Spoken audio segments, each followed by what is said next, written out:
നമസ്കാരം. ഉപ്പുമുളക് താരമായ മുടിയൻ്റെ കല്യാണത്തിന് ബിഗ് ബോസ് താരങ്ങൾ എല്ലാവരും പങ്കെടുത്തിരുന്നു.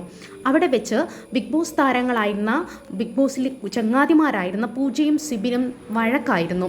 ഇതുമായി ബന്ധപ്പെട്ട് പൂജ ഒരു വീഡിയോ ചെയ്തിരുന്നു, വെഡ്ഡിങ്ങുമായി ബന്ധപ്പെട്ട്, ഋഷിയുടെ വെഡ്ഡിങ്ങുമായി ബന്ധപ്പെട്ട്. അതിന് താഴെയാണ് സിബിൻ തനിക്കുണ്ടായ പൂജയിൽ നിന്നുണ്ടായ അനുഭവങ്ങൾ പറയുന്നത്. നമുക്ക് ഏതായാലും പൂജയുടെ ആ വീഡിയോ ഒന്ന് കാണാം.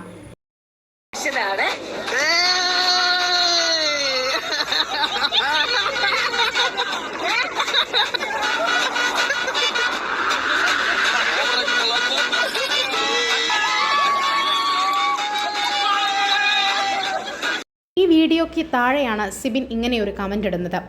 ഇതുപോലെ ഇരട്ടത്താപ്പുള്ള ഒരാളെ ഞാൻ എൻ്റെ ജീവിതത്തിൽ കണ്ടിട്ടില്ല എന്ന് പറയുന്നത് പൂജയെ ഉദ്ദേശിച്ചാണ്.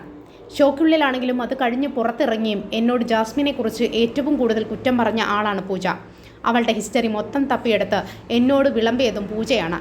ജാസ്മിൻ ഷോ ഫേവർ ചെയ്യുന്നു എന്ന് പറഞ്ഞ് വിളിച്ചു എന്നോട് പറഞ്ഞതും ആദ്യത്തെ ലൈവ് ഞാൻ ഇട്ടതും പൂജ കാരനാണെന്നാണ് പറയുന്നത്. അന്ന് തുടങ്ങി 4 ദിവസം മുമ്പ് വരെയും ഇവരെക്കുറിച്ച് എന്നോട് കേട്ടാൽ അറിയുന്ന കാര്യങ്ങളാണ് പൂജ പറഞ്ഞത്. എന്നിട്ടും നാണവും മാനവും ഇല്ലാതെ, യാതൊരു ഉളുപ്പുമില്ലാതെ അവരെ നേരിട്ട് കാണുമ്പോൾ കെട്ടിപ്പിടിച്ചിരിക്കുന്നു, വീഡിയോ എടുക്കുന്നു. ഇവൾ പറഞ്ഞതൊക്കെ മനസ്സിൽ വെച്ച് ഈ കുട്ടിയോട് പെരുമാറിയ ഞാൻ വെറും മണ്ടനാണ് എന്ന് സിബിൻ സമ്മതിക്കുന്നു.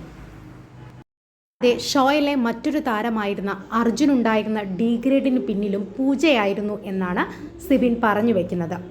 ഇവിടെ നിന്നും നമുക്ക് മനസ്സിലാവുന്നത് സിബിൻ എന്ന് പറയുന്ന വ്യക്തി ഒരു വ്യക്തിത്വമില്ലാത്ത ഒരാളാണ്.